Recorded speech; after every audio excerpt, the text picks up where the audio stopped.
You live in the first great city on earth. Your house leaks. Your god is mad. Your food tastes like dirt. The air is already hot, and the day hasn't even started. This is ancient Mesopotamia, and you are very unprepared. Welcome. Tonight we're drifting back, way back, into the dusty cradle of civilization, to the place where cities began, where the gods had addresses and memory was etched in clay, where irrigation turned mud into empire. And yes, eventually, someone did try to domesticate the goat. This is Mesopotamia, the land between two rivers, which sounds peaceful, until you remember that rivers flood, mosquitoes swarm, and the soil turns to cracked cement every summer. Still, you endure, because you're not a king, you're not a priest, you're not even a scribe, you're just you, a lowly laborer on the outer edge of Uruk, the first true city on earth, which means it's less cradle of civilization and more suburb made of sun-baked mud and unresolved curses. Let's set the scene. Your home is one room, one smoky, overcrowded room. You sleep on a reed mat, which sounds quaint, until you realize it smells like old sweat. You're sticking to it, and you're sharing it with your cousin, your cousin's baby, and an indecisive goat. There's no privacy, no bathroom, and no door that keeps out the neighbors' arguments, the sound of early morning temple bells, or the smell of yesterday's cooking fire still smouldering under the roof. What's the first thing you feel when you open your eyes? Sweat. You are already sweating. You'd hope the night would be cool, but no. The clay walls trap the heat. Your hair sticks to your forehead.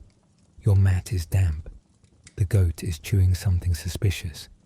And you realize, with a kind of quiet despair, that you overslept. You were supposed to help patch the irrigation channel at dawn. Congratulations. You've just angered the foreman, the gods, and possibly your mother, who's standing over you now with a chipped amphora, and that look in her eyes that means she'll be doing the yelling and the prayers today. She tosses a ladle of water at you. It's warm, because of course it is. You sit up, blinking through smoke drifting from the hearth, and realize that your uncle is already eating the last date from the morning ration. You consider saying something. Then you remember he once threw a jug at a merchant for shortchanging him half a barley loaf. You remain quiet. This is Mesopotamian hospitality. Tense, sticky, and mildly terrifying before breakfast. You try to wash, but the basin outside is shared by 3 households and currently occupied by a child with a nosebleed and a woman yelling about stolen laundry. You find a patch of shade by the wall and splash a handful of dusty water on your face. Technically, you're now clean. Spiritually, you're beginning to question your choices. Back inside, someone hands you a bowl of barley mush. It's lukewarm, chewy, slightly sour, probably from yesterday. You eat it anyway, because your next meal depends on the ration tablet, and the scribe hates people who arrive late and smell like goat. The barley mush sticks to your teeth. Your day has begun. Now, take a breath. Look around. Civilization, right? This is it. People dreamed of this moment for thousands of years. Sedentary life, permanent housing, granaries, temples. A world where the gods have names, and those names come with ritual fines. Mesopotamia was the beginning of so many things. Writing, law, architecture. But it was also the beginning of things like exhaustion, mosquitoes, flood tax, dream omens, rat infestation. Let's be clear. You're not here to build a ziggurat. You don't have the rank. You're not here to make laws or recite heroic epics. You weren't even in the Epic of Gilgamesh. You heard it once, and halfway through you fell asleep and drooled on your own sandal. Your purpose? To work, to sweat, to offer your best goat to the god of wind and sincerely hope he doesn't send a sandstorm in return. And if you're lucky, truly blessed, you might live long enough to have your name scratched into a funerary tablet. More likely, you'll be remembered briefly by your neighbor's cousin, who once borrowed a pot from you and never gave it back. But for now, you're alive, barely, and you have a job to get to. Because in this ancient city of mud and memory, the irrigation trench is clogged, the barley hasn't been weighed, and there's a temple accountant somewhere counting goats who will not hesitate to report your absence. He has a stylus. He knows your name, so stretch your aching back. Brush the barley crumbs from your tunic.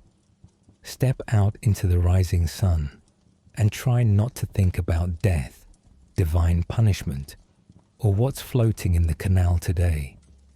You are a citizen of the world's first city, which means everything hurts, and the gods are always watching, and it's only just beginning.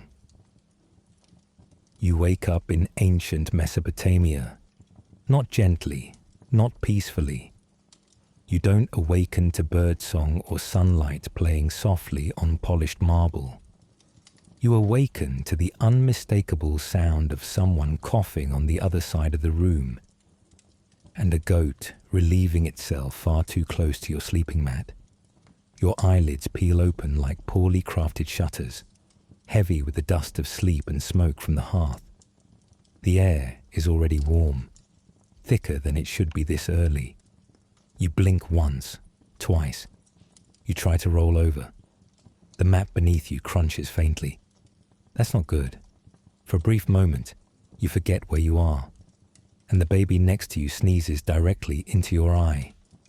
A wet, high-velocity sneeze with a trajectory of divine punishment. You blink, slowly. Ah, right. Home. Your house is not large. It's a single room made of mud brick, baked in the sun, and patched more times than you can count. The roof is flat, made from bundles of reeds plastered with yet more mud. During the day, it's too hot. At night, it occasionally leaks.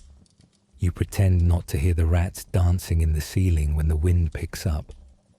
You share this room with your mother, your uncle, your uncle's 2 children, a goat, and sometimes your neighbor's son, who keeps sneaking over to borrow your tools and forgets to return them.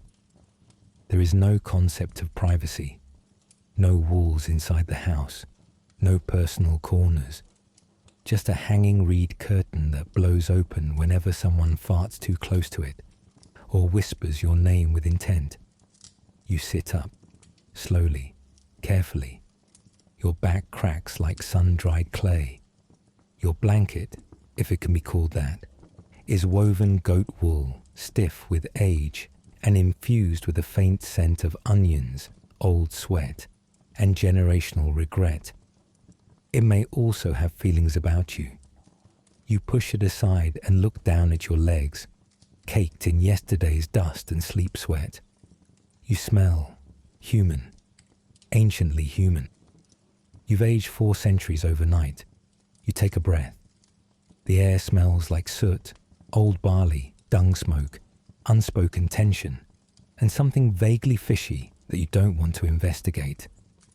In the corner, your mother is already kneeling over a dented ceramic jar, muttering about how someone used the last of the drinking water without permission. Your uncle is trying to light a cooking fire, coughing heavily as he blows into a pile of dry grass and crusted ash. Up, your mother says, not looking at you. You do not argue. You stretch your legs, trying not to step on the child snoring beside you. His mouth is open. You envy his peace. The floor is hard-packed earth, still slightly cool from the night. Your sandals, cracked and worn, sit neatly beside the mat. Though one is suspiciously damp, you do not investigate. As you stand, your head brushes the low ceiling beam. A puff of dust drifts down and lands in your hair. You are now dirtier than when you were asleep. Welcome to consciousness. Ancient edition. Civilization awaits. It's mostly sweat and paperwork. A quick glance out the doorway shows the alley outside already stirring. A woman hauls a basket of laundry over her shoulder, balancing it expertly despite the shrieking toddler clinging to her hip. A boy kicks a clay pot down the street. The pot breaks. He pretends it wasn't his. Someone, somewhere, is already yelling about a goat eating their storage basket. The world is awake. You're expected to join it. But first, you need to clean yourself. You shuffle toward the shared wash basin outside. It's a shallow ceramic bowl set into a low clay platform near the courtyard wall. It contains about 2 inches of brownish water. You stare at it. It stares back. You ask yourself, do I feel lucky? A quick scan reveals that the neighbors have already used it. A sliver of soap floats near the edge. A fatty, grainy lump made from animal fat and lime. There are hair strands in it, possibly not human. You splash the water on your face anyway. You're committed now. It runs down your neck, gritty and cool. A mild relief. You run your fingers through your hair. Some of it comes out. That's normal, you think. Back inside, your mother tosses you a tunic. It's a plain, unbleached wool garment, rough, stiff, and already damp under the arms. You suspect it was worn yesterday, maybe the day before. You put it on anyway. It itches, a lot. You ask if there's breakfast. She answers by handing you a bowl of barley mash and walking away. You sit on a low stool, one leg shorter than the others, and eat your mash in silence, occasionally glancing at the goat to make sure he's not planning another theft. He is. He always is. The barley mash is lukewarm and dense. Your jaw works harder than it should. It tastes like salt, ash, and disappointment. You chew anyway. Outside, the city stirs louder now. This is Uruk, though you wouldn't know it from your corner of it. Here, in the worker quarter, it's mostly cracked walls, flies, shouting, and the occasional travelling scribe muttering to himself. But just beyond the alley, the ziggurat rises like a divine warning. Massive, stepped, and eternally watching. You will never set foot on its upper terrace. You're not a priest. You're not even a temple servant. But you can see it from here, and you squint up at it the way one might squint at a cloud that might become a storm. It's already getting hotter. Your forehead is sweating again. The tunic sticks to your ribs. The mash has turned into a sticky paste on the roof of your mouth. You wash it down with a sip of weak beer, cloudy, warm, and mildly sour. It tastes like bread that tried to become vinegar and gave up halfway through. You think briefly about not going to work today. You could stay home, pretend to be sick, pretend to be cursed. But then you remember the temple scribe who tracks attendance for labor assignments and who once accidentally reassigned someone to canal corpse recovery for missing 3 days in a row. You stand. Your mother nods. The goat watches you leave. You whisper a quick prayer to Enki, the god of freshwater and mischief, hoping for mercy and maybe a breeze. You step into the alley, blinking against the sunlight. It's only been 20 minutes since you woke up, and already you want to lie down again. The day has only just begun. The dust clings to your sandals. Your back is sore. Your fate, unwritten. Or worse, already written in cuneiform and stored in a temple archive where nobody will ever read it. Let's talk about cleanliness, because you've already started to stink. It's not your fault. The sun rose like a threat. The streets are already dusty. You've been sweating since before consciousness, possibly since birth. This is just your natural state now, a glistening, panicked clay figure trying to negotiate a truce with humidity. You haven't done anything yet, you just exist. And already, your tunic is sticking to the small of your back like a warning. You smell like sleep, goat hair, and the faint remains of whatever passed for dinner last night. And that's pretty normal. The bar for hygiene in ancient Mesopotamia isn't high. It's not even standing. It's collapsed sideways into a puddle, muttering prayers. Even the temple priests can't keep the ash out from under their nails. And they invented ritual purity. You head toward the communal washing area in your neighborhood. Not because you want to be clean, exactly, but because ritual cleanliness is a thing. And if the priests decide you're impure, you can be denied entry to the temple granary. And if you're denied that, well, so much for your barley ration. Your life, your learning, is not your own. It's a negotiation between dirt, sweat, and divine expectations. The wash basin is a shallow ceramic trough, cracked along one edge and covered with a thin film of yesterday's regrets. It holds some liquid, although calling it water is generous. It's more of a warm grey broth containing hints of soap, ash, and foot particles. You stand over it. It glares back. You cup your hands and splash some of it onto your face. It's tepid. It stings a little. You're not sure why. You take the soap, a grainy brick of animal fat and ash, and run it over your hands, your arms, and your neck. It leaves a waxy residue that smells faintly of last season's goat tallow. You rinse again, which just spreads it around. A child next to you hawks something wet onto the stones. A woman nearby argues with her sister about whose turn it is to refill the jar. A line is forming, and someone's goat has wandered dangerously close to the laundry pile. You are now clean, by ancient standards, which means you've achieved the pinnacle of Mesopotamian hygiene, being as filthy as everyone else. Congratulations, the flies have stopped targeting you specifically. They now view you as part of the environment. You towel off with a scrap of cloth that may once have been part of a tunic. It's stiff from being dried in the sun and smells like mildew. You don't complain. You just move on. Now comes the ritual of grooming, or at least pretending to care. You grab your reed comb, made from the kind of ancient ingenuity that says, "This will hurt, but it's better than lice." The first tug catches. The second rips out something. Maybe a knot, maybe a memory. Something wriggles free. You don't look. You never look.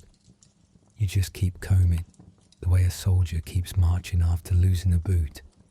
By the third pull, your scalp is tingling. Or maybe that's a bug. Again, you don't look. Your beard, if you're old enough to grow one and unlucky enough to care, is patchy and resentful. You oil it with whatever's left of the sesame jar, or scrape it off with a bronze razor. A thin, judgmental piece of metal that hates your face, your ancestors, and probably your soul. You find a place to sit on the low ledge of a courtyard wall and begin your morning shave. No cream, no mirror, no sympathy. You draw the blade across your jaw. It catches, it tugs, it bleeds. You suck in your breath and consider leaving the rest. But then you remember that the temple guards once turned away a man for looking unpresentable. So you press on. The cut is shallow. You wipe it with a cloth. It burns. You wince. Next comes the toothstick, a slender twig, frayed at one end, used to scrape yesterday's barley from your molars. No toothpaste, no mint, just wood and willpower. You rub the twig along your gums. It feels like punishment. You try not to gag. The stick smells faintly of licorice root, which is the best part of this experience. You remember reading or hearing from someone literate that the Sumerians used crushed shells and powdered ash on their teeth. You try not to imagine what that would feel like. As you rinse your mouth with warm beer, yes, that's your only option. You stare at your feet. They are calloused, cracked, and coated with dust that never fully goes away. You consider washing them. Then you hear a loud splash from the basin behind you and decide against it. Your tunic is already stained, but at least you can rewrap it with some dignity. It's a simple rectangle of woven wool, looped over one shoulder and tied with a thin rope belt. You try to adjust it. It slips. You retie it. It rides up. You give up. Someone passes you in the alley and nods. You nod back. That's hygiene for the day. You are now ceremonially clean, physically passable, and emotionally frayed. But there's one more step before you can be truly ready. Purification. This has less to do with how clean you are and more to do with how clean the gods think you are. Because in Mesopotamia, everything is the god's business. Sneeze too loud, an omen. Stubbed your toe, divine judgment. Felt a chill in the bathhouse, better offer something to Enlil. So to be safe, you whisper a short prayer before you leave. It's something like, Great Enki, god of sweet water and invention, keep my path clear of serpents, sandstorms and temple scribes with bad attitudes. You murmur it toward the sky, which is now a hazy dome of beige, and hope the gods are too busy to notice your missing sacrifice. Still, you rub a bit of ash behind your ears. It's a local superstition. Some say it wards off illness. Others say it wards off nosy neighbors. You don't question it. As you make your way down the street, you pass a public latrine, or what passes for one, a trench behind a low wall, screened off with hanging mats and an ever-present swarm of flies. You glance in. Someone's inside. You move on. Sanitation is not a concept so much as a suggestion.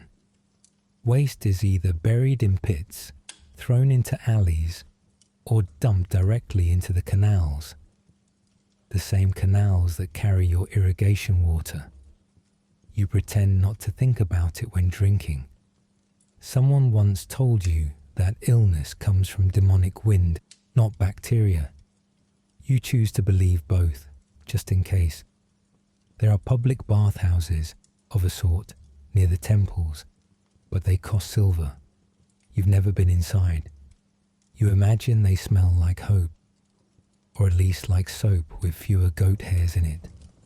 You remember, vaguely, that the priests perform full-body cleansings before major rituals. They wash their hands 5 times, rinse their mouths, and don fresh garments before approaching the altar.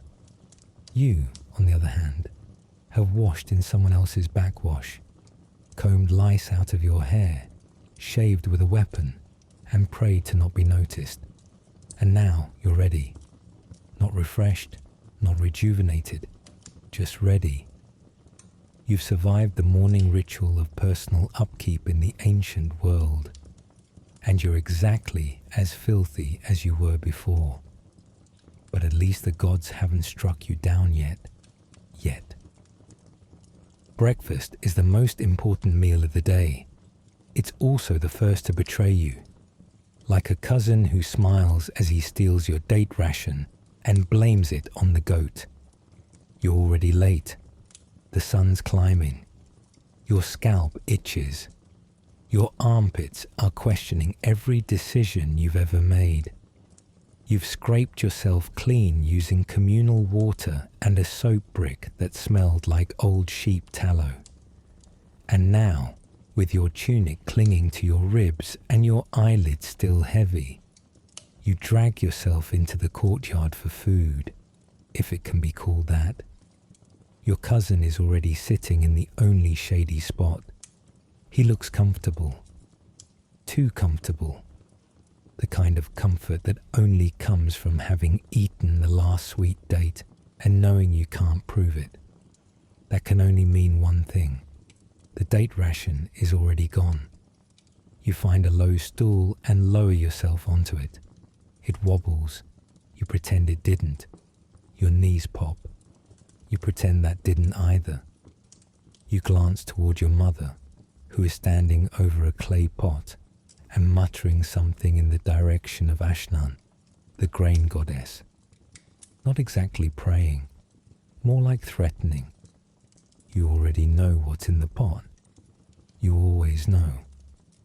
There are only 3 ingredients, and one of them is barley in emotional distress. She ladles something thick into a shallow bowl. She doesn't look at you. She doesn't have to. The gesture is practiced. The elegance of someone who has fed disappointment to her family for 20 years and now does it with muscle memory instead of hope. It is barley mush. Of course it is. You stare at it. It stares back.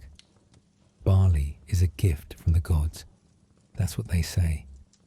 It's also what you say when you're too poor to eat lentils and too unlucky to have caught fish. This particular bowl is cold, not cool morning breeze cold, not refreshing river cold, just the kind of cold that tells you someone cooked it yesterday, forgot about it, then remembered 5 minutes ago and hoped you wouldn't notice. You notice. The consistency is mineral. It clings to your spoon like a wall plaster. You try to stir it. It resists. It trembles slightly but doesn't give way. You brace yourself and scoop. First bite, salty. Second bite, chewy. Third bite, you crunch something. You don't investigate. Someone hands you a reed spoon. It's bent slightly and has a hair caught between the slats. You remove the hair. It doesn't help. You try to eat like a person. You chew, you swallow, you repeat. But the barley has ideas. It expands in your mouth like a curse. You try to speed up. You're losing morale. Your cousin finishes his bowl and belches softly. You glare at him. He smiles. He's holding a date pit. You look around. The plate where the dates were is empty now. A smear of fruit flesh glistens in the morning light. You consider licking it. You decide against it, barely. In richer homes, breakfast might include cheese, dried fish, flatbread, honeyed dates, and eggs stolen from some very irritated bird. Here you get barley porridge and room temperature beer, and that's on a good day. You sip from your cup. The beer is cloudy, flat, slightly sour. You tell yourself that's normal. You tell yourself the sediment on your tongue is part of the tradition. You lie to yourself. Your uncle joins the table. He tears off a piece of barley biscuit so dry it echoes when it hits the plate. He dips it into his own mush. It doesn't absorb anything. Just floats like a raft made of disappointment. You ask if there's any oil. He laughs. Your mother says something under her breath about the temple hoarding sesame seeds for the equinox. You keep chewing. Halfway through the meal, your neighbor appears in the doorway, holding a ceramic jug and a feral-looking child. She's looking for a spoon. The child is chewing on a piece of broken tile. You offer your spoon. She nods and takes it. doesn't return it. You finish the rest of your mush with your fingers. A scrawny dog limps by outside, eyeing your bowl. You cover it with your hand. He growls softly. You growl back. You are both hungry and misunderstood. Then the goat arrives. He makes a show of sniffing the floor, bumping into the wall, stretching dramatically, and then suddenly lunges for your bowl. You defend it with the flat of your palm and receive a headbutt to the thigh for your trouble. Your mother throws a sandal. It misses. The goat escapes with a mouthful of porridge and zero regrets. You glance at the sky. Still early. The sun is only just climbing above the eastern rooftops, but it's already bright enough to make you squint. Already hot enough to bake the street clay until it cracks. Already loud enough that you can hear temple bells and merchants arguing over grain measurements. Somewhere in the distance, someone drops a ceramic jar. It shatters. No one reacts. The courtyard smells like sweat, ash, goat hair, and yesterday's lentil soup. You get up and scrape the rest of your mush into a side dish. The goat circles like a debt collector. You toss the mush. He devours it like it insulted his lineage. You rinse your fingers in a basin. The water is grey. A thin skin of fat floats on top. You try not to breathe through your nose. Your cousin's son starts coughing. A deep, chesty sound. Your aunt pats his back and offers him a swallow of beer. He's 4 years old. You shrug. That's medicine now. You hear footsteps in the alley. A man passes by with a cart full of cracked jars. He's whistling off key. The cart squeaks with every wheel turn.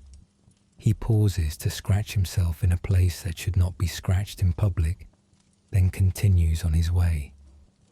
You admire his freedom. There's a brief moment of peace. You sit back against the wall. The bowl is empty. Your stomach is full, but not satisfied. The beer is warm in your throat, the kind of warmth that says it's been sitting out since yesterday and was stirred with a stick that also touches goat.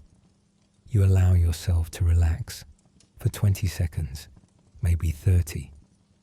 Then your mother says, "The scribe will be marking roll soon." You groan. The barley churns in your gut. You grab your tools. You are fed. You are dressed. You are doomed. It's time for work. The time has come. Barley in your belly. Beer on your breath. Goat bite on your shin. It's time to go to work. You stand slowly, dusting the hem of your tunic, even though it's already stained, stretched, and carries the lingering scent of firewood and communal breath. The clay path outside is warm underfoot. The sun hasn't reached its apex yet, but it's already glaring like a god you failed, and who's now thinking about smiting your lunch. You step out into the street and immediately regret it. The heat hits you in the face like an open kiln. Your mouth is dry again. Your shoulders sag like sun-melted mud brick. And yet, you walk. The street is narrow, barely wide enough for 2 carts to pass, and alive with the sound of 100 small grievances. A dog is barking at a chicken. The chicken is ignoring the dog. A child cries out because he dropped his toy, which is just a shaped lump of clay with a painted smile. Someone's grandmother is yelling at the weather. You duck beneath a hanging basket of onions and sidestep a puddle of uncertain origin. A neighbor nods at you, his face still streaked with soot from the kiln. You nod back. You don't know his name. You've borrowed his shovel. You're not giving it back. At the end of the alley, a cluster of men, workers like you, gathers around a wooden board embedded with clay tablets. This is the roll call. This is the bureaucracy.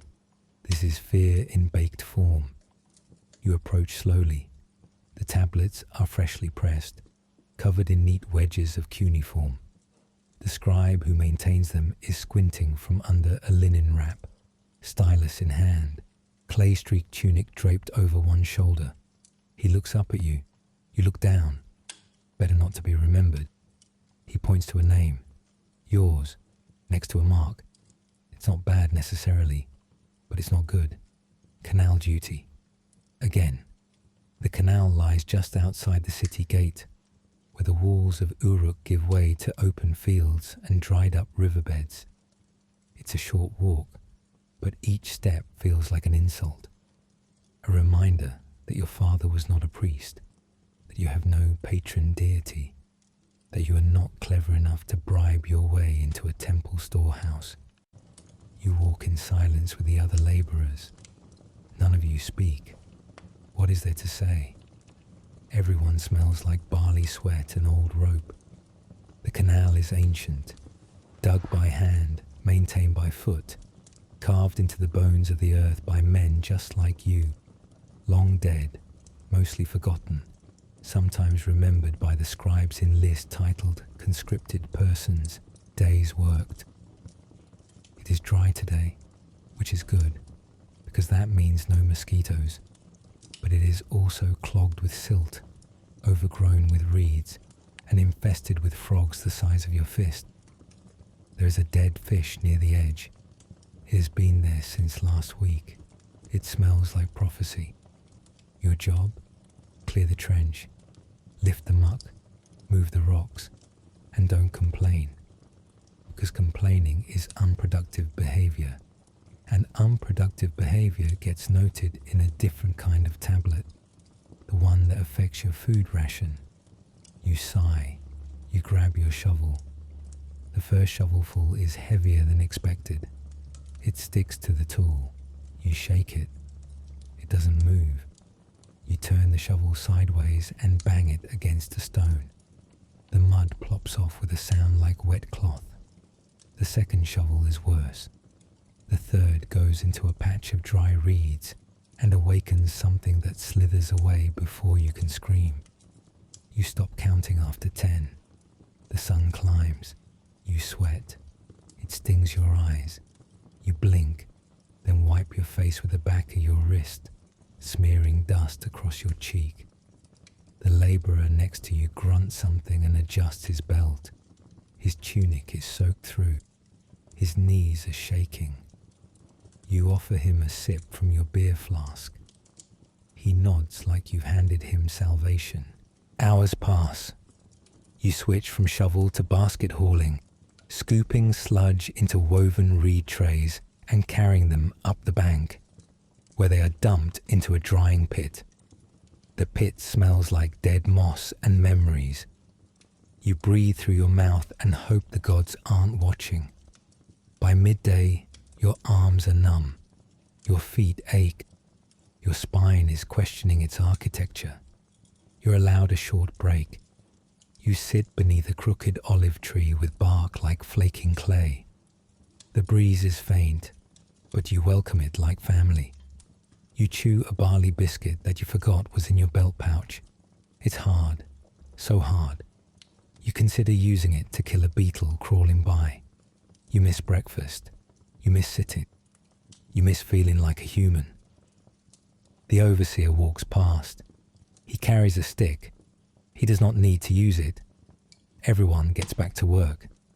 In the afternoon, you're moved to brick hauling. There's a temple storehouse being repaired, and that means bricks need moving. Lots of them. The bricks are made from mud and straw, pressed into molds and dried in the sun. They weigh less than a stone, but more than your dignity. You carry 2 at a time, then 3, then 1 when your grip slips. Someone curses. Someone drops a brick. Someone gets shouted at by the overseer. You hear the word lazy and wonder if it's about you. You speed up. You trip. You bleed a little from the knee. You say nothing. There's a scribe at the edge of the work site. He's seated under a shaded awning, carefully scratching names onto a clay tablet. You wonder what his life is like. Probably not easier, just drier. He's got ink stains on his fingers and an expression like he just smells something philosophical. By the end of the day, your legs are shaking. You are coated in sweat, mud, grit, and shame. You have a blister. You have a sunburn in the shape of your belt, and you are still not done. You ask the overseer if you're dismissed. He shrugs. Ask the temple accountant. You walk to the temple gate. The accountant is seated behind a wooden desk, his fingers stained from ink, his robes clean and ironed. He looks at you, then at your hands. He clicks his tongue and makes a note. You ask if you're free to go. He asks if you filed your labor seal. You haven't. He sighs. He holds out a stylus. You press your thumb into the wax block. He nods. You are now legally recorded as useful. You leave. As you walk home, the light begins to fade. The sky turns gold, then orange, then the same bruised purple as the canal water. The stones underfoot cut into your heels. Your hands tremble. You do not feel like a father of civilization. You feel like a sandbag with anxiety. You reach your street just as the goat runs past you, dragging a basket. You don't care. You are done. For now. You're home now. Your back hurts. Your hands sting. Your mouth is drier than last year's barley. You shuffle inside like a clay doll left too long in the sun. The sun still casting that golden, ancient glow over Uruk, but you're too exhausted to appreciate it. You shuffle into the courtyard. You try to sit. You miss. You lower yourself onto a stool the way a dying ox might fold into mud. It creaks in protest. You stay anyway. You are not a slave. Technically. Legally, you're just a free person who owes everyone everything and can be reassigned by a guy with a stylus and a bad attitude. No one owns you. You're not branded. You have no collar. You were not bought at market, paraded half naked before a merchant's inspection. You were born free. You are, instead, what polite society might call a worker, what your overseer calls temporary, what the temple accountant calls partially rationed, what you call bone-deep tired with zero upward momentum, a minor rash, and no cheese. In theory, your labor is yours to give. In practice, you give it to the city, or the temple, or the guy who gave your uncle a goat 2 winters ago, and now demands repayment in the form of canal excavation. You don't earn wages, you earn barley, and the right to maybe not be yelled at. Sometimes there's cheese, but it depends on whether the warehouse clerk likes your face. You earn rations, daily allocations of barley, beer, maybe a slice of cheese if the gods are feeling generous and the warehouse clerk doesn't hate you. You cannot save. You cannot invest. You can only hope the scribe doesn't accidentally mark you absent, or that your mother doesn't fall ill and require more offerings than your barley allowance can afford. You are technically free, which means, in ancient Mesopotamia, you're just free enough to suffer creatively. The legal word for it is mushkenu. It sounds soft, gentle. It is not. It's the sound of a bureaucrat sighing and crossing your name off the ration list. You are a citizen, but not a privileged one. You don't make decisions. You follow them. You don't own property. You rent space from relatives or temples. You don't get justice. You get judgment, preferably written in cuneiform and baked into something that can't be edited. If someone breaks your arm in a tavern fight, you can technically press charges. But good luck finding witnesses. Even better luck collecting restitution in a society where silver is rare and bribes are common. You are not a slave, but you're not safe either. Your cousin enters the courtyard carrying a temple-issued token, a carved seal for 1 day's labor. He presses it into your hand, looks you in the eye, and says, "We're lucky." You almost laugh. You don't. Instead, you nod and stare at the seal like it owes you a better life. Because compared to what lies just beneath you in the hierarchy, the debt-bound, the indentured, the temple-owned, you are lucky. Lucky to sleep at home. Lucky to eat your own barley. Lucky to be shouted at by your own family, not a hired foreman. Take the neighbor's son. 2 years ago, his father borrowed 5 jars of beer during a feast. Couldn't repay it. Temple filed a complaint. 1 clay tablet, sealed and signed, was all it took. The boy now works in the Ziggurat storehouse, stacking jars and sweeping ash. He comes home once a month. If he's lucky, he's not a slave. He's a debt servant, which is different, legally, but not emotionally. Now think of the temple slaves, born into service, raised among priests, owned by the god. They wear cleaner tunics than you. They live in better quarters. They chant at dawn, pour wine for invisible deities, and burn incense in measured spoonfuls. But they cannot leave.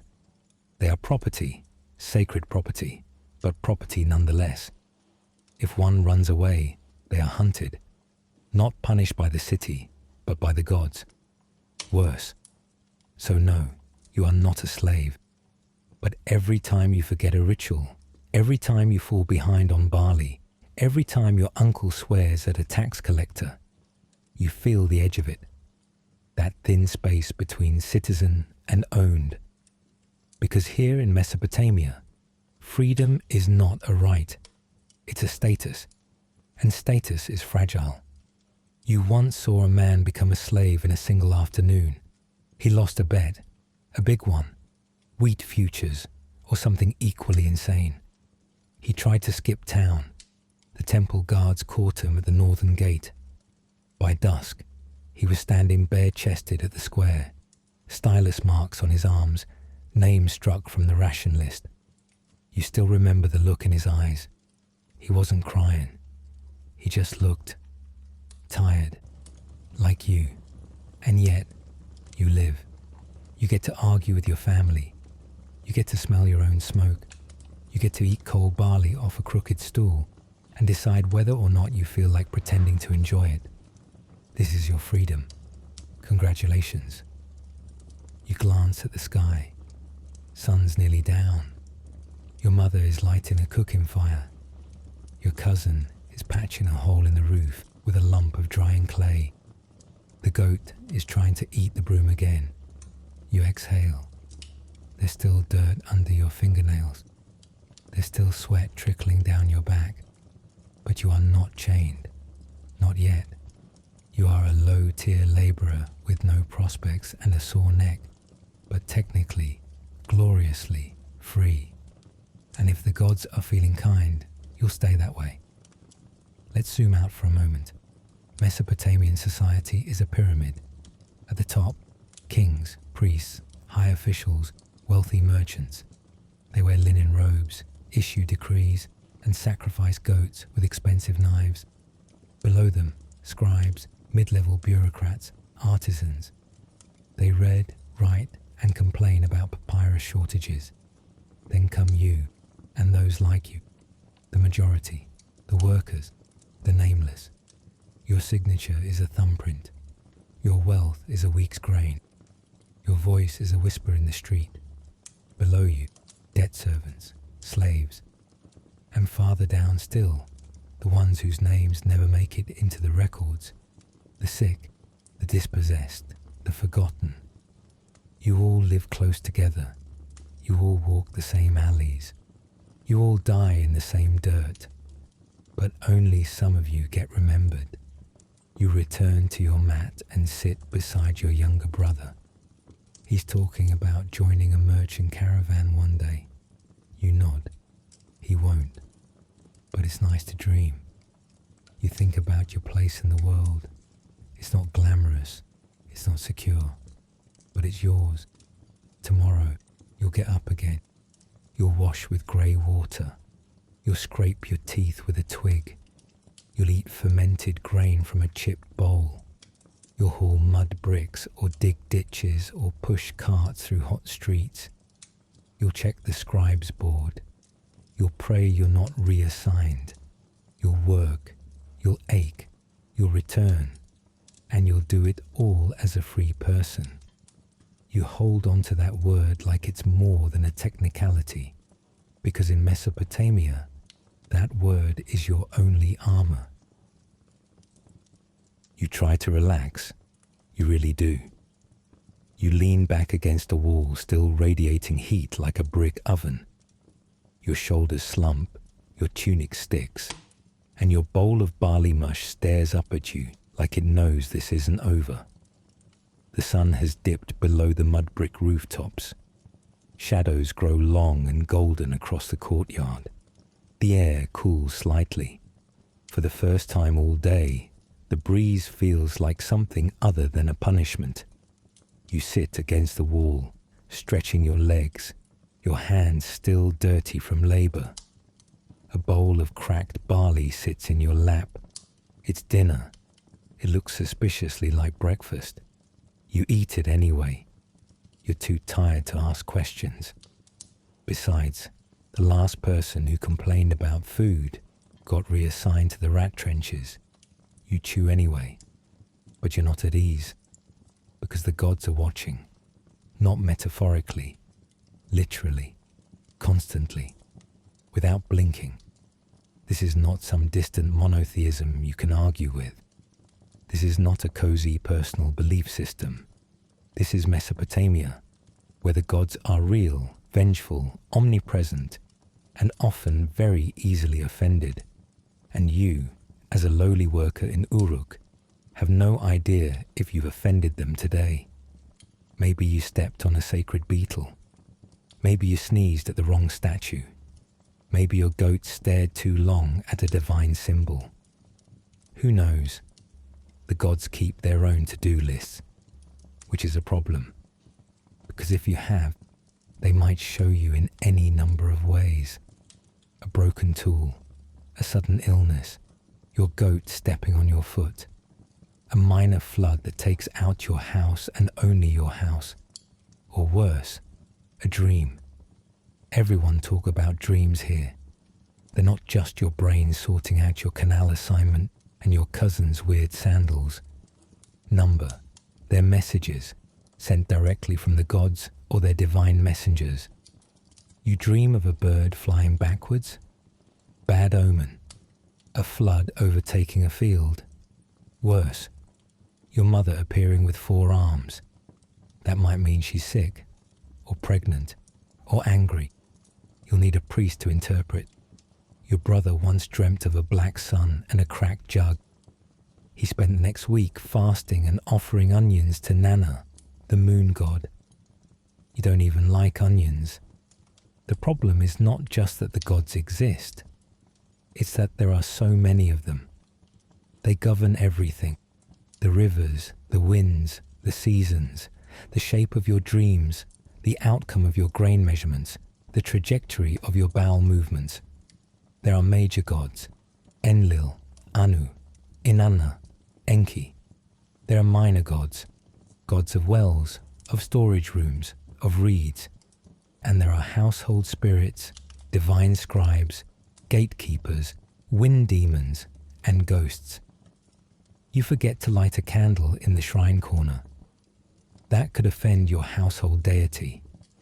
You step on a crack in the road while thinking impure thoughts. That's bad luck from Lamashtu, eater of babies. You mutter the wrong word while passing the ziggurat.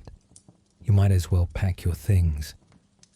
There's a priest on your street who sells ritual protection bundles, herbs, oil, a bit of string, and a clay figurine. You bought one once. You followed the directions. You buried it behind your doorway, facing northeast, with a whispered prayer and a crushed date. 2 days later, your uncle got sick and blamed the figurine. He dug it up and smashed it. The next morning, the goat tripped and broke your cousin's toe. Nobody's touched a figurine since. You try to keep things simple now. Each morning, you mutter a short prayer to Enki, god of sweet waters and knowledge. You whisper something respectful toward Utu, the sun god, just in case he's staring extra hard that day. You place a pinch of flour at the hearth for Ninkasi, goddess of beer.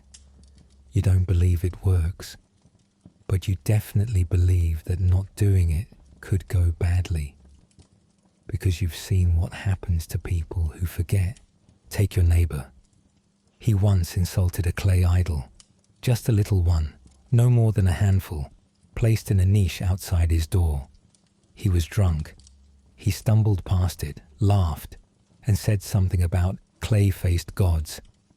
The next day, his roof caved in. No rain, no earthquake, just collapse. Coincidence? No one thought so. The temple priest said it was divine correction. They helped him rebuild, but they made him carry the bricks barefoot as penance. And then they charged him a goat. It's not just superstition, it's survival. Because in Mesopotamia, if something bad happens and you can't explain it, then it's your fault, or your family's, or your family's family. The gods carry grudges, sometimes for centuries. Your mother keeps a list, scrawled into a bit of fired clay, of all the minor rituals she needs to complete each month. Offerings to 3 gods, cleaning the shrine, rubbing ash at the threshold, a bread offering on the festival of Ishtar, no substitutions allowed. You asked her once what would happen if she forgot. She just looked at you, not scared, not angry, just tired. She said, then something would happen, and we wouldn't know why, and we'd blame the wrong god, and we'd get punished twice. You didn't ask again. You finish your barley and set the bowl aside. The fire pit glows. The courtyard is quiet now. Someone nearby is playing a small reed flute. It's soft, haunting. You try to enjoy it. Then someone sneezes. Everyone goes still. A moment passes. Then the old man across the alley spits over his shoulder and whispers a prayer. Just in case. Even illness is divine. You don't get sick because of germs or bacteria. You get sick because of evil wind, or because your dreams were invaded by a ghost, or because you offended the wrong god on the wrong day, and now your joints hurt. The priests handle it. You don't go to a doctor. You go to the temple. They'll check your dreams. They'll examine your pulse and your tongue. They might burn incense and ask if your uncle's cousin cursed your name in a public square. If the diagnosis is unclear, they'll read a sheep liver. Yes, a liver. You've seen it. The high priest takes a sheep, freshly slaughtered. He opens it, removes the liver, places it on a specially marked tablet with carved divots and ridges. He studies the shape, the color, the bulges. If the gallbladder is too big, bad news. If it's mottled, worse. If it's missing entirely, they start crying. You once heard a priest say a liver looked restless. The man being diagnosed died 3 days later. Correlation or causation? You don't ask. You've tried not to fear the gods. You really have. You tell yourself they're just stories. You tell yourself the barley went bad because it was stored too long. You tell yourself your uncle's fever had nothing to do with that dream where he was eaten by frogs. And yet, every night, before you sleep, you whisper a small prayer. To no one in particular. You place a pinch of salt on the windowsill. You draw a line of ash above the threshold. You stare at the flame of the oil lamp until your eyes blur. And you hope, not believe, Not know, but hope that it will be enough. Because you know what happens when it's not. The temple bells ring. You rush to the street. A procession, torches, drums, white-robed priests. Someone is being led to the river. They're carrying a tablet, a decree, a judgment. Someone offended the gods. Maybe they took sacred grain. Maybe they stepped on a ritual object. Maybe they said the wrong words at the wrong time. No one explains. The tablet is read aloud. The punishment is carried out. Sometimes it's a fine. Sometimes it's public penance, washing the temple steps with bare hands. Sometimes it's drowning. The river is sacred. To touch it in judgment is to be purified, or punished, or both. You don't speak for a while after it happens. You stare at your bowl. You go inside. You relight the oil lamp. You whisper something you don't remember, just in case. You lie on your mat. The night air is cool now. The stars flicker behind the smoke. You want to believe in peace. But the gods never sleep. They are always watching. And you are always praying. Even when you forget the words. Even when you fall asleep mid-ritual. Even when you don't know who to address or what they want from you. Because fear isn't just part of life here. It is life. And for one more day, you've survived it. You think back to when you were young. Too young to dig ditches. Too small to carry bricks. Too weak to pull a cart. Everyone thought you might be lucky. They said you had clever hands, quiet eyes. They said he should be trained. He could be a scribe. You heard it like it was a blessing. It wasn't. It was the ancient Mesopotamian equivalent of he'd be good at paperwork. Scribe, not a ditch digger, not a goat chaser. Someone who writes, who knows things, who doesn't come home covered in mud and mosquito bites and regret. You thought it meant you were chosen. What it really meant was that your childhood was over. Scribal school begins early, not just in the day, in life. As soon as you could hold a reed stylus without stabbing your own eye, they sent you to the Edaba, the tablet house. You thought it would be quiet, a sanctum of wisdom, maybe a little incense, maybe a soft chant. What you got was 30 sweaty kids crying over verb tenses and clay smears. It was a room full of children, all bent over clay tablets, all scratching, sweating, panicking. You remember the smell, clay, sweat, oil lamps, and fear. So much fear. Your teacher, your Umia, was a man of considerable learning and absolutely no warmth. His tunic was pressed, his beard curled with the precision of a contract seal. His soul was likely baked into one of the disciplinary tablets he carried around like a second spine. His voice was smooth and cold as polished obsidian. He loved grammar. He hated children. On the first day, he handed you a blank tablet and a stylus. Then he showed you a wedge-shaped mark and said, "Copy this 50 times." You did. Each mark came out more wrong than the last. His sighs evolved from disappointment to existential despair. At one point, you think he muttered a prayer for a flood. By the end of the hour, your hands ached. Your tablet was a mess. He looked at it, looked at you, and said, "Try again. Better, neater, faster." You never saw that first tablet again. He fed it to the kiln. Scribal training took years, not days, not seasons. Years of memorizing signs, copying models, chanting grammar aloud, and sitting on the floor until your knees went numb. Each sign had a name. Each name had 5 meanings.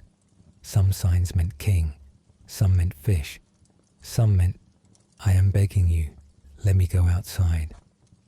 Your stylus was your life. It was a sharpened reed, hardened by flame, used to press symbols into soft clay. If you dropped it, the teacher shouted. If you broke it, the teacher shouted louder. If you misspelled a god's name, he didn't shout. He just took your tablet and smashed it on the ground. Then he made you stand outside, barefoot, reciting verb conjugations until sunset. You never learned so much in your life. You never cried so often either. You thought you'd be writing poetry. You were wrong. You wrote grain ledgers, tax receipts, ration counts, inventory of temple goats, legal contracts for broken pottery, lists of who owed who, how much barley after which festival. You copied the same word 50 times until your hand cramped. Then you copied the plural version of that word 50 more times. The days bled together. You showed up before dawn. You left after dark. You memorized ancient texts you didn't understand and copied hymns to gods you were afraid to pronounce out loud. You chanted formulas. You practiced insults.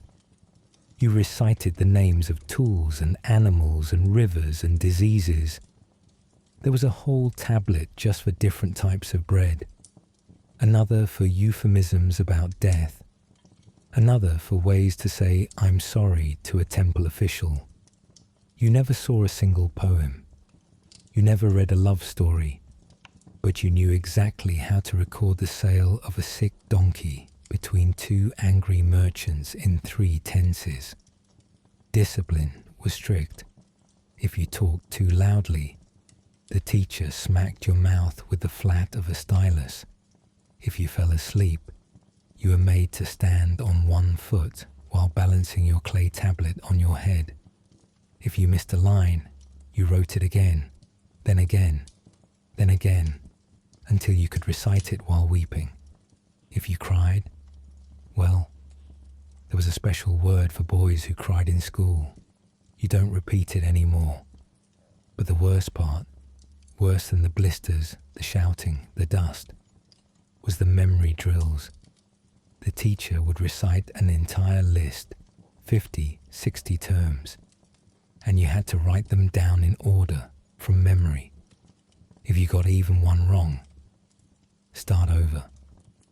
One boy cried so hard he passed out. The teacher stepped over him and told the class, "Mistakes make the gods angry." You believed him. Sometimes older scribes came to observe. They wore long robes, spoke softly. Their hands were stained with ink. Their eyes looked tired but kind.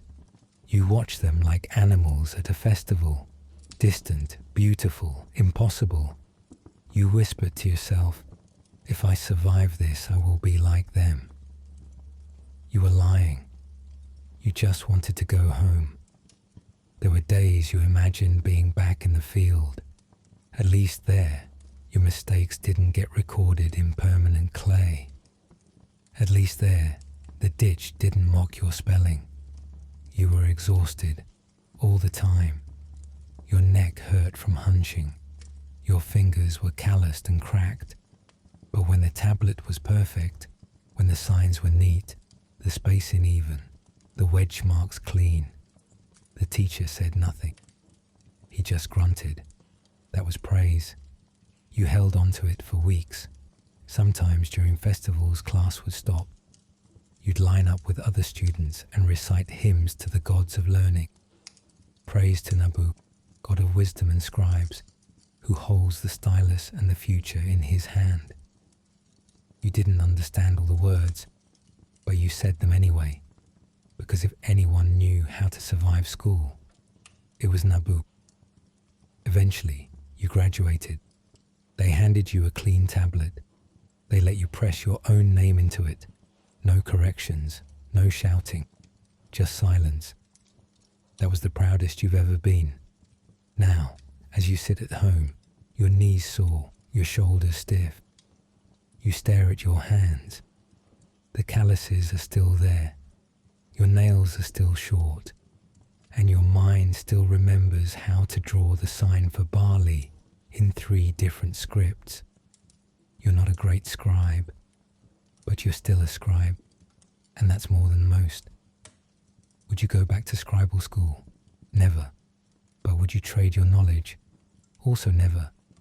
Because now, when you walk past a temple wall and see a royal decree etched in stone, you can read it. When a merchant shows you a tablet with 10 lines of text, you can understand it. When someone asks for help filing a land dispute, you know what to do. In a world where most people live and die without seeing their names written down, you can write. That's something. But still, scribal school. It was worse. There's a saying on your street: the gods may strike you down, but the judge will get there first.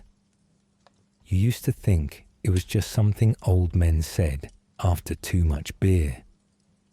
Then your neighbor sneezed on a temple priest and spent 3 days in a pit behind the ziggurat. Now you're not so sure, because in Mesopotamia there is law. There is so much law. You've heard of Hammurabi's code, or rather, you've heard the name whispered like a warning. But Hammurabi is from the future. His famous pillar of rules hasn't even been carved yet. The laws you live under today are older, messier, and written by a committee of priests who are more concerned with goat theft and irrigation disputes than justice as a concept. Still, the idea is the same. Order through consequence. Peace through paranoia. It begins early. You see it on walls, at markets, etched into tablets, clay signs, courtroom seals. It governs everything. How deep your irrigation canal must be.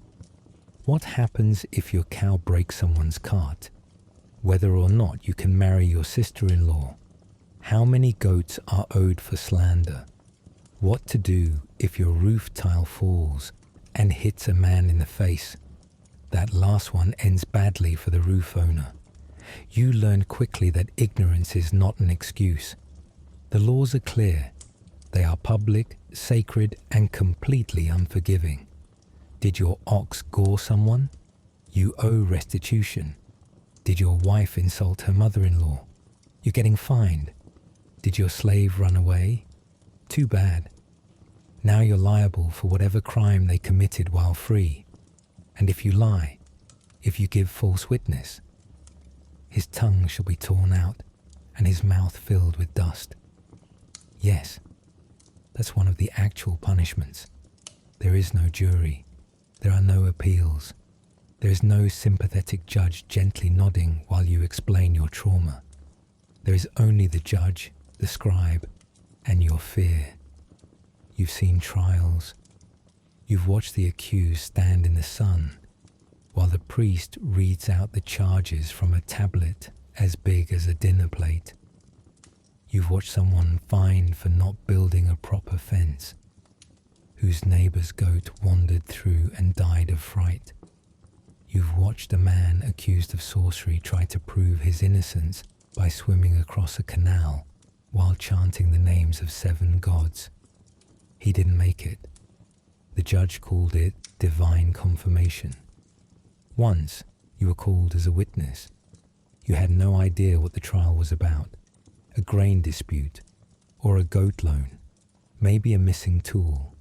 You were just there the day it happened. The judge asked your name. You gave it. The scribe asked you to press your thumb into the wax. Then came the questions. Did you see the accused touch the jar? Was the jar whole at the time of observation? Did the accused speak words that could be construed as ownership? You said you weren't sure. They asked again and again. By the 3rd time, you just said yes. They wrote it down. The man was fined 2 sheep. You never looked him in the eye again, partly from guilt, mostly because he now owes you sheep. Law in Mesopotamia isn't just punitive, it's preventative.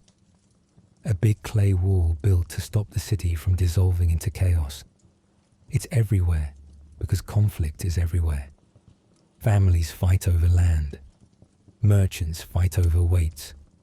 Laborers fight over work assignments, water rights, stolen donkeys, missing sandals, and which cousin said what to which temple girl. The law doesn't fix these problems. It names them. It charges them. It documents them. Justice, that's optional. But here's the thing. Despite how terrifying it is, the system works, sort of. You once filed a complaint, your first, about a tool you lent out that came back broken. A chisel passed down from your grandfather. You went to the small court near the market. You waited in line for an hour behind a man yelling about an overripe pomegranate and a boy with a bandaged foot and no explanation. When it was your turn, you spoke softly. The judge nodded. The scribe asked questions. The man who borrowed the tool lied. You thought it was over. But then, something remarkable happened. The scribe pulled a previous tablet, one you didn't know existed, recording the man borrowing tools before and not returning them. You stared. The judge looked at the man. He said, "Pay him a half measure of barley and 1 goat, and do not appear in my court again this month." You walked home stunned. You had won. It didn't feel like victory, but it felt like something. Still, some laws remain strange. If a man accuses another of sorcery without proof, he is punished. If a wife is caught drinking without permission, she may be returned to her father. If a man builds a house and it collapses and kills someone, the builder shall be killed. If it kills the son of the owner, the builder's son shall be killed. You read that once. You reread it. Then you decided you would never be a builder. Contracts are sacred, even more than prayers sometimes. A good contract is a tablet stamped by both parties and witnessed by at least 2 people, and sometimes the gods. You've seen clay contracts more carefully written than temple hymns. They are stored in archives, dried and sealed in bins marked by date and category.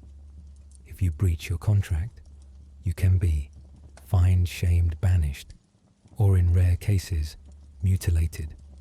And if you claim you never signed the contract, the tablet says otherwise. Clay never lies, only people do, and clay has better handwriting. One time, a man claimed he was tricked into selling his land. The judge called witnesses. The witnesses lied. The judge nodded and sentenced him to a year in temple service.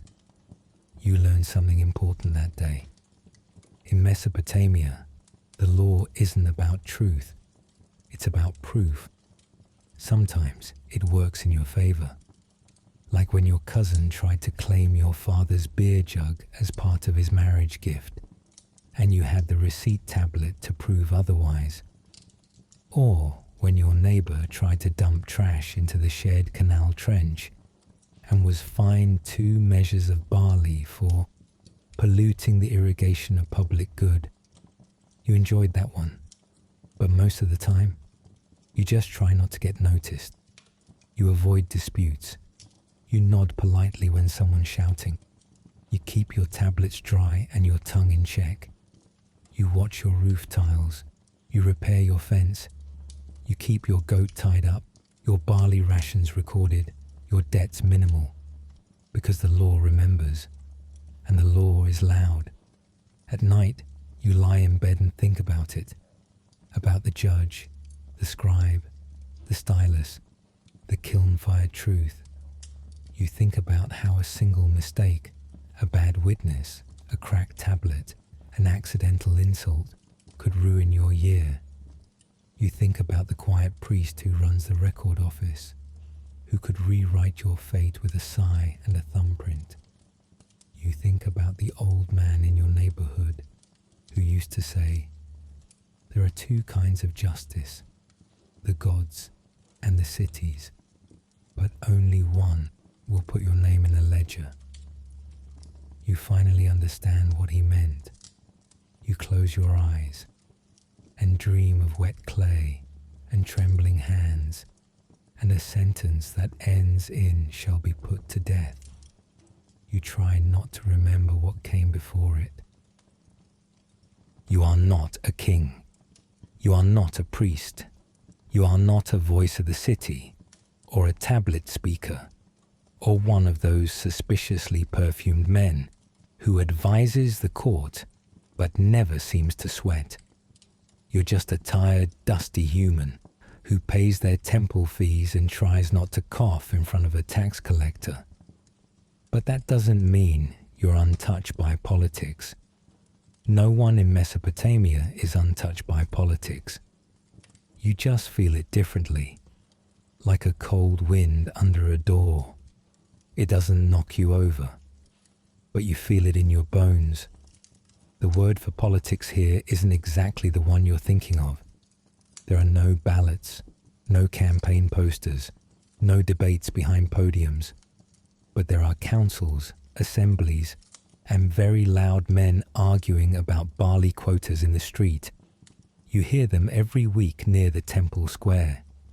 One man stands with a tablet, another yells about field boundaries, a third leans on a staff and sighs like he's seen this all before. Everyone else stands in a semicircle and pretends to listen. This is the city assembly, and it's been here longer than you've been alive. You heard the old people talk about it when you were younger. Back when the elders ruled, not the scribes. Before the priests had tablets thicker than our walls. When the people voted with shouts, not with seals. You thought they were exaggerating. Then one day, you saw it. A council of elders, sitting on benches in the shade, deciding whether or not a local canal should be rerouted. It was slow. It was loud. It involved 3 goats and a fist fight. And it was, technically, democracy. They call it primitive democracy now, but it works, sort of. In smaller towns, the elders meet in the public square. They bang staffs on stone. They argue about irrigation, market hours, tax share. Sometimes they even let the public speak. You did it once. You stood up. You asked a question about barley storage. An old man shouted that you smelled like burnt lentils. Another said, "He speaks. He has courage." They voted, loudly, that the granary should be watched more closely. You think you made a difference? Maybe. But Uruk isn't a village. Uruk is big. Uruk has layers. Above the assemblies are the city officials, appointed, not elected. These are the tax clerks, the canal inspectors, the grain auditors, and the most terrifying of all, the temple accountants. They don't argue, they document. You cross them, and you're not just shouted at. You're listed. You saw it once. A man trying to bribe a storehouse guard to fudge a weight measure. The accountant didn't speak. He just looked down, pressed his seal into a tablet. The room felt colder after that, like the gods had blinked. That man's rations disappeared for a month. No shouting, no trial, just silence. Then there's the king. You've never seen him, of course. He lives in the palace, walled and guarded, perfumed and distant. But you've seen his statues, towering, square-bearded, impossibly still. You've read his decrees, stamped with emblems and carved in stone. You've chanted his titles: Mighty Shepherd, Builder of Canals, Chosen of Anu, Destroyer of Arrogant Cities. He sounds like 10 people mashed together. A canal builder, a lion slayer, a lover of truth, barley, and vaguely defined justice. But he's just one man, probably sweaty under all that gold. One man who claims to speak for the gods and the law, and to rule by divine right. You've heard whispers about how kings are chosen, sometimes by inheritance, sometimes by priestly approval, sometimes by military coup involving a runaway chariot and a burning grain silo. You don't ask. You don't want to know. What matters is that he rules, and that his word becomes clay, and that clay becomes action. But even the king isn't alone. There's the high priesthood, especially those from the temple of Inanna, who rival the king in both wealth and influence. You've seen their processions, silk-robed, incense-swinging, barefoot except for gold-threaded anklets. They don't speak to you, they don't see you. But when they speak in council, everyone listens. Because politics in Mesopotamia isn't just bureaucracy, it's ritual, symbol, and performance. Power is public, even when it's scripted. Even when the king accidentally weeps at the harvest ritual and 1,000 people nod solemnly like it wasn't rehearsed. You remember the last temple festival. The king came out. He knelt before the statue of Inanna, kissed her feet, recited a hymn. Then, in full view of thousands, he was symbolically struck by the high priest. A gentle slap, representing humility before the gods. Then came the feast, then the fireworks. It looked like devotion, but it was politics. Every gesture, every bow, every prayer. It reminded you that here piety and power are married, and their children are terrifying. You've also seen the chaos when politics goes wrong. Last season, there was a drought. Water levels dropped. Barley wilted. The assembly blamed the canal workers. The priests blamed the lunar calendar. The farmers blamed the tax rates. The king blamed a misalignment of stars. No one took responsibility, so the people held a march, a slow, barefoot walk through the temple district, carrying empty baskets and broken tools. You marched too. It was quiet, orderly, but powerful. The next day, a new decree. No taxes on canal workers for 3 months. You got nothing from it, but still, it was something. And yet, despite all of it, the shouting, the scribes, the silent accountants, the golden priests and unblinking statues, you know one thing. Politics will never save you. It might feed you. It might forgive you. It might even remember your name. But it won't fix your roof. It won't stop your cousin from stealing your sandals. It won't protect you from the sun or the gods or the flu that's moving through the southern districts like a whisper with teeth. So you watch. You listen. You learn how to speak without saying too much.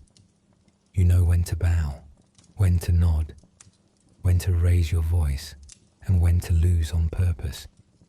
You know who owes whom and for what.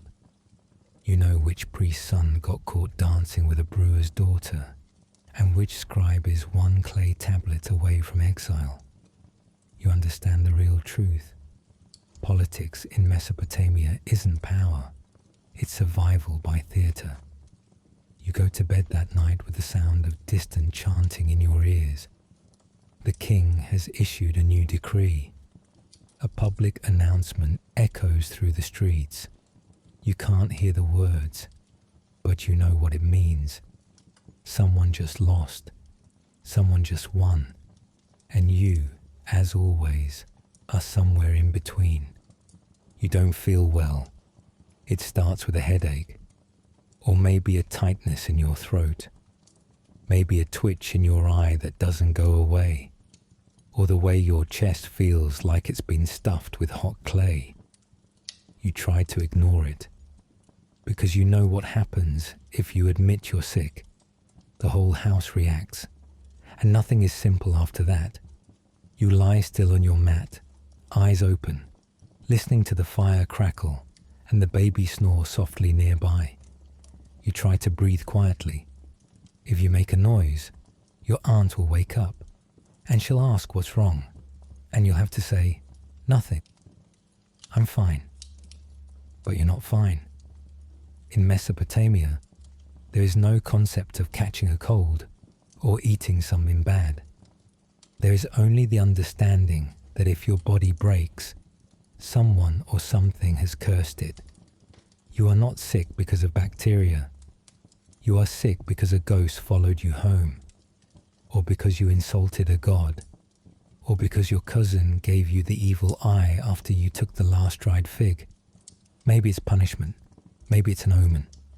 Either way, it's serious. Your uncle notices the next morning. You look pale, he says. You say nothing. Did you dream strangely? He asks. You hesitate.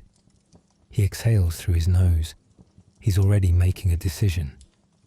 Within the hour, you're sitting in the courtyard while your mother sprinkles flour over your chest and mutters a protection spell under her breath. The family's household idol, a tiny clay figure with overly wide eyes and no feet, has been moved beside your sleeping mat. Your aunt has drawn a line of salt across the doorway.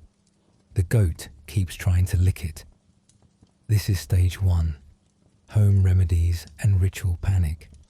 A sprain, a fever, a cough. Your family treats it like a divine emergency. You drink warm beer laced with crushed herbs that taste like mud and licorice. You eat raw garlic dipped in honey and cry not from the taste, but from the realization that this is considered medicine. You are rubbed with oil. You are smoked with burning reeds. You are told to stay very still. Then your cousin arrives with a small tablet of incantations she borrowed from the neighbor's daughter's husband. He's a novice priest. The spell is for fever with wandering spirit. You chant the words softly. They rhyme. You try not to laugh. You fail. Everyone looks at you like you've just offended 3 gods at once. By midday, your fever has worsened. Your vision swirls.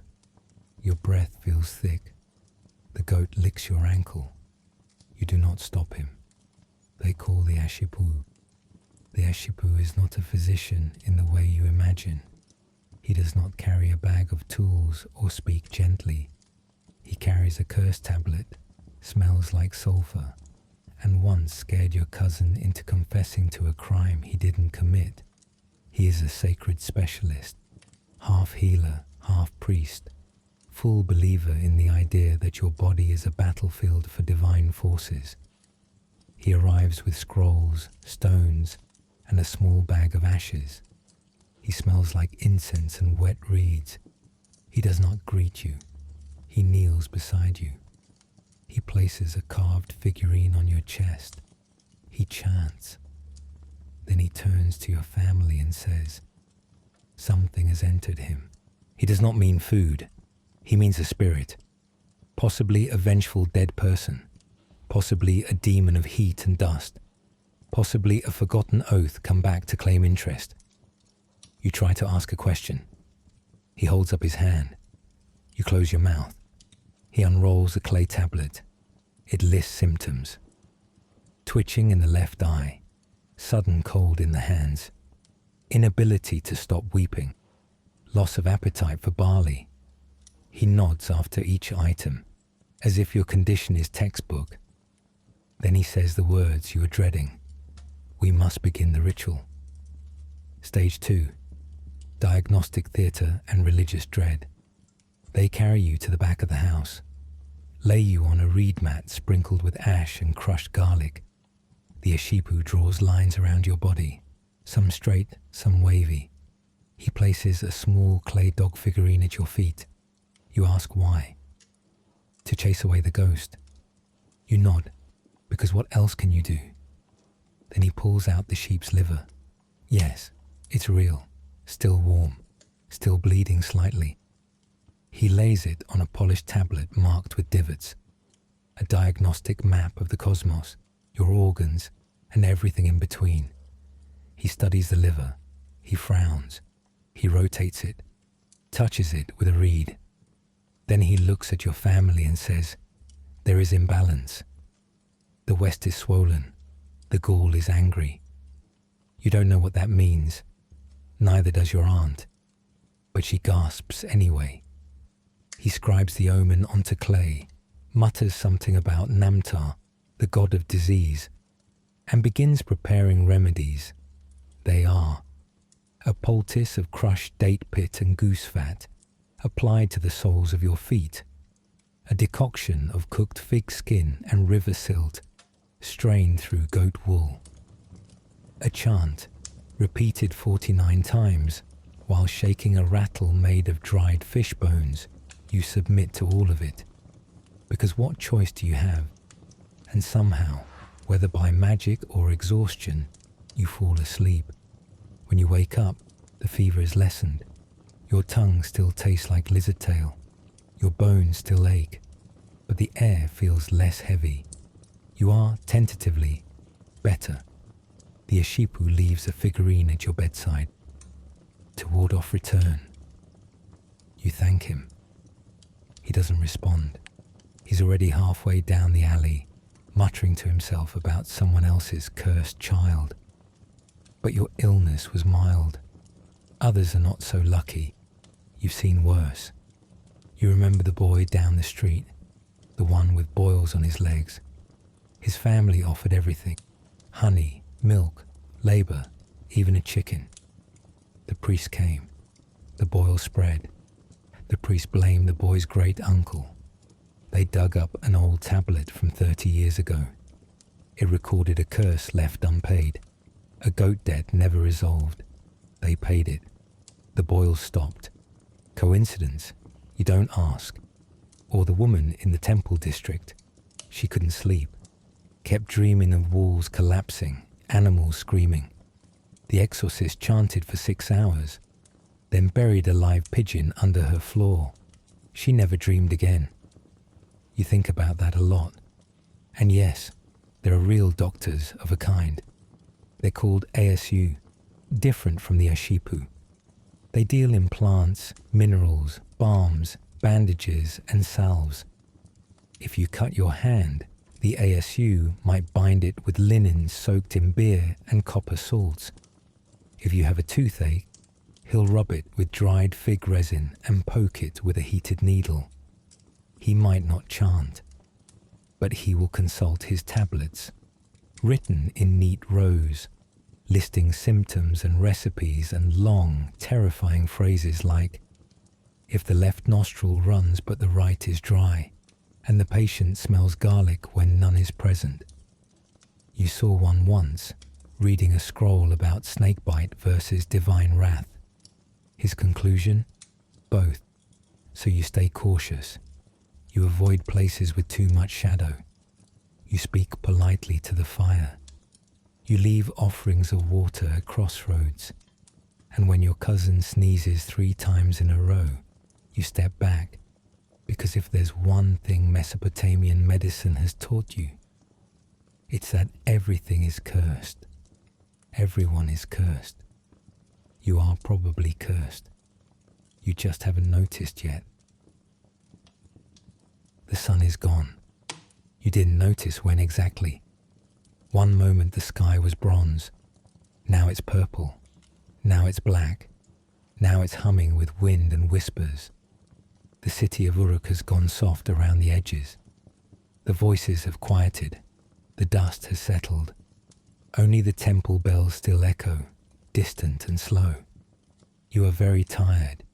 You sit on the edge of your sleeping mat. Your feet are swollen. Your back is a map of aches. Your tunic smells like clay and barley beer, and one unexplainable vinegary note you gave up questioning hours ago.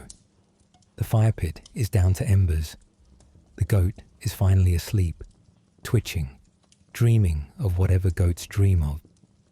Your family speaks softly now, whispers about chores undone, about who dropped the ladle, about whose turn it is to fetch water at dawn.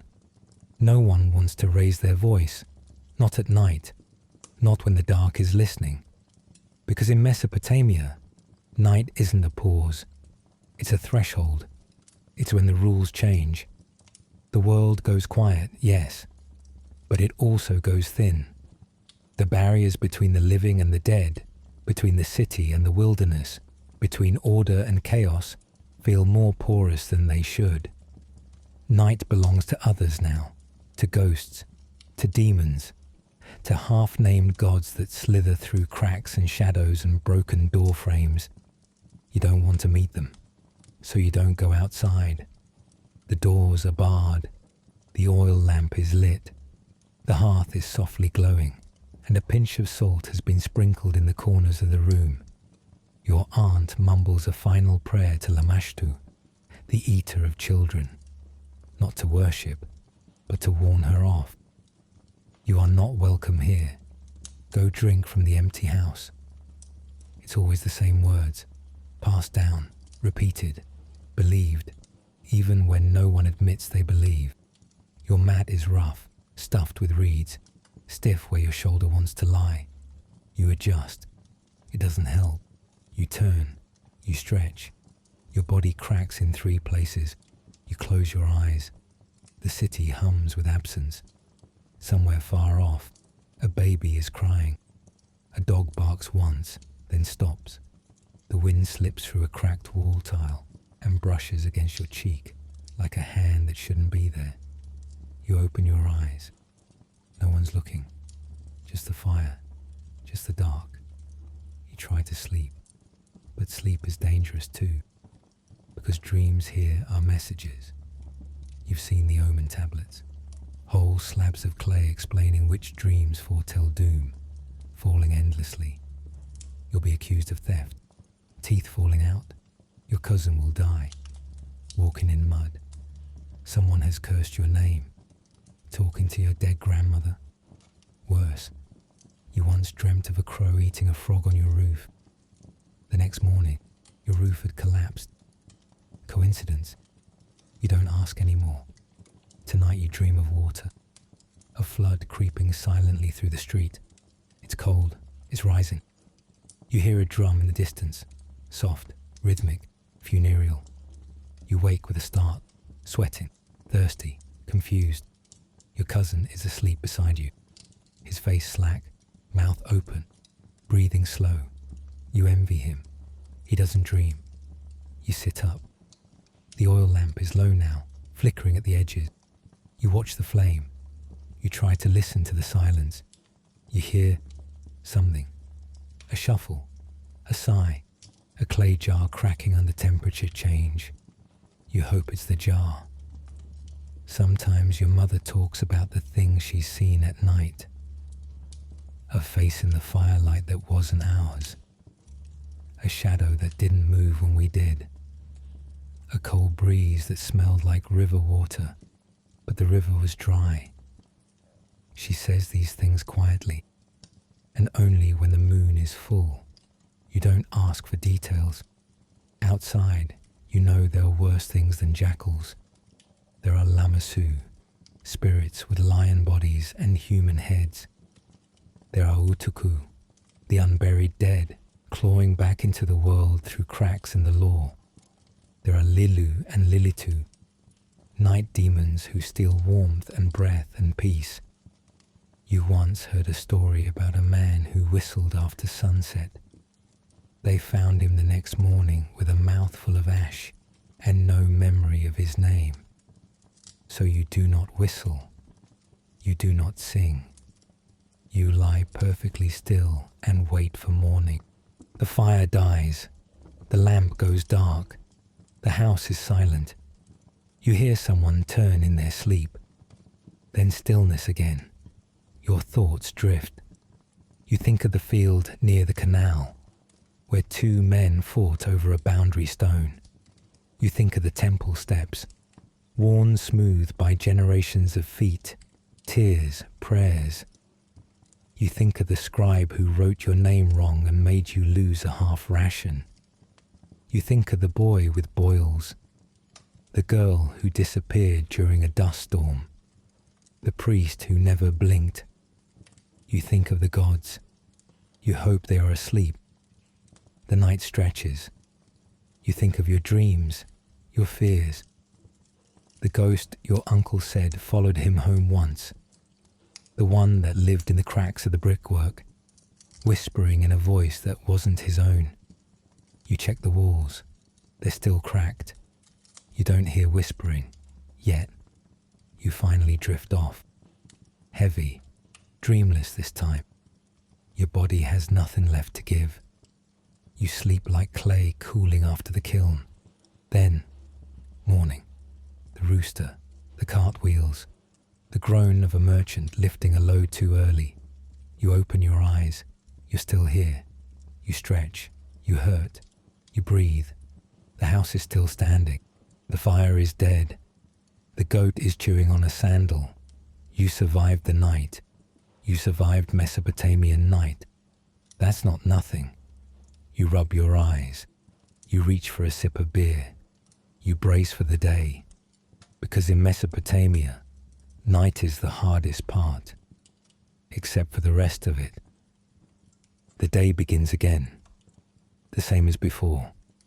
The same as always. A donkey brays before the sun rises. The street smells like damp dust and whatever your neighbor boiled yesterday. Your first breath tastes like smoke and stale beer. You sit up slowly, your body creaking like an old gate. You are alive. You are awake. You are already tired. You don't want to do this again. Not the barley, not the canal, not the shouting scribe or the heat or the goat chewing your tools, or the faint, constant ache in your lower back that now feels like a lifelong companion. You sit there on your mat, staring at your toes, and you wonder, not for the first time, could I leave? People do sometimes. Leave Uruk, leave their fields, leave their contracts, their debts, their gods, their names. They disappear into the edges, into the marshes, into the hills, into the dry lands between cities where the soil turns pale and the wind sings in strange tongues. You've heard stories. One boy from your street ran off to Akkad. Last you heard, he was unloading riverboats and sleeping in a storage shed. But he had sandals with leather straps. And someone said he saw stars reflected in a canal and didn't cry. You envied that. Another joined a caravan, walked straight into the open, sun-punished wilderness with 2 goats and a dream. You saw him return a year later, thinner, richer, wrapped in dyed linen. He didn't stay. He just picked up his sister and left again. Didn't say a word. And once, long ago, your mother told you a story about a woman who left Uruk under cover of fog, disguised as a grain porter, took nothing but a ring and a knife and a name she no longer needed. She said the woman became a priestess in a mountain temple where it was cool and no one had to pay barley to breathe. You were 6. You believed it completely. You still do. But you haven't left. You're still here. And every time you ask yourself why, the answer comes in layers. You have debts, not just the formal ones. The barley you owe the tax clerk, the jar you broke and never paid for, the cart you borrowed and returned worse than you found it. Number.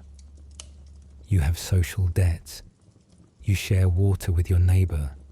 You share stories with the butcher's apprentice. You share mat space with your cousin who snores and steals your blanket. You're entangled. If you left, who would care for your mother's shrine? Who would feed the goat? Who would notice if the cracks in the wall grew wide enough to let in the wind? And there's fear. Fear of the unknown, yes. But more than that, fear of being forgotten. In Uruk, your name is recorded. On tablets, in ration logs, in temple rolls. You exist here, officially, permanently. If you die in the fields, someone might remember. If you fall in the canal, they'll pull you out and burn incense for your spirit. If you leave, you vanish. You become one of those people, spoken of like ghosts, strangers, abandoned souls. You become a story, or worse, nothing. you think about what you'd miss. The bakery smoke in the mornings, the sound of the flute from 2 houses down, the way your aunt clicks her tongue when she's praying, the exact weight of your tool satchel, the face of your little brother when he sees a frog. The bad things pile up fast, yes, but the good things, they linger, small, soft, stubborn, like roots through dry soil. Still, sometimes, in the heat of the workday, or the middle of the night, or when the goat kicks over your only water jar, you dream. You imagine walking away, just walking, down the road, past the guards, past the fields, into the reeds, into the freedom of not being known, of not being seen. You picture a valley, green, cool, unmarked by temple boundaries or storage quotas. You picture a small house made of stone, not clay, a river that never floods, a sky that never judges, no scribes, no gods, no goats, just quiet. Then someone yells your name. It's your cousin, or your uncle, or a tax agent holding a cracked tablet with your name smeared and your labor line left blank. You return, you lift, you dig, you nod, because daydreams are light, but obligation is heavy.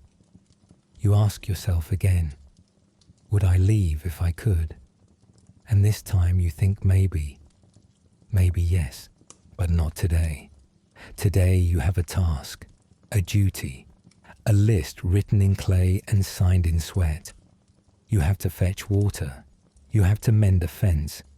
You have to survive until nightfall. You have to sleep and try not to dream of running, because you are Mesopotamian, and leaving is not forbidden. It's just forgotten. And the people here are not prisoners, not really. They're just rooted, buried like foundation stones, living in the cracks between walls and gods and barley rations. And you are one of them, for now. The dust has settled.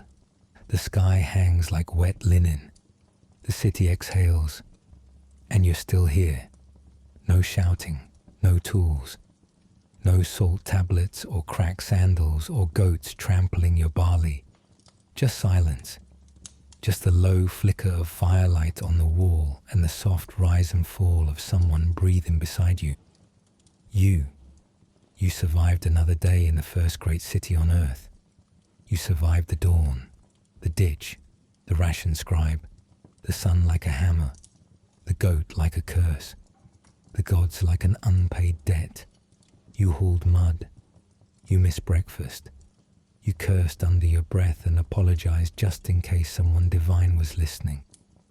You scratched at an itch that might be a bite or a blessing or a symptom. You walked. You bowed. You didn't die. That's not nothing. In the stories, Mesopotamia is golden. Ziggurats against the sky, stars named by priests, statues whispering ancient laws in eternal stone. But down here, where the streets are cracked and your back hurts and your beer is lukewarm and slightly sour, it's just home, hot, crowded, loud, lonely, lived in. You think back to the day, how it began. One room, one mat, one job, one God to not disappoint. You woke in sweat. You walked in dust. You prayed without knowing what you asked for. You feared the law. You feared the priest. You feared the sky, the silence, the shadow in the corner after the lamp flickered. And yet, you kept moving. There's no reward waiting for you. No golden tablet, no feast, no epic carved in your name. You are not Gilgamesh. You are not Naram-Sin. You are not even someone who gets remembered outside your family's shared bowl of barley. But still, you are a page in the city's breath, a footprint in clay, a body that woke up and did what needed doing. And in Mesopotamia, that's enough. So now, you let the fire die. You close your eyes. You whisper nothing to no one. And maybe, just maybe, Tonight you will not dream of floods or ghosts or sheep livers or scribes with styluses longer than your patience. Maybe tonight you just sleep, because this is how it ends, the same way it begins, with breath, with silence, with darkness like wet earth pressed over a seed. You live in the first great city on earth. Your house leaks. Your God is still mad. Your food still tastes like dirt. And you're still here, still breathing, still Mesopotamian.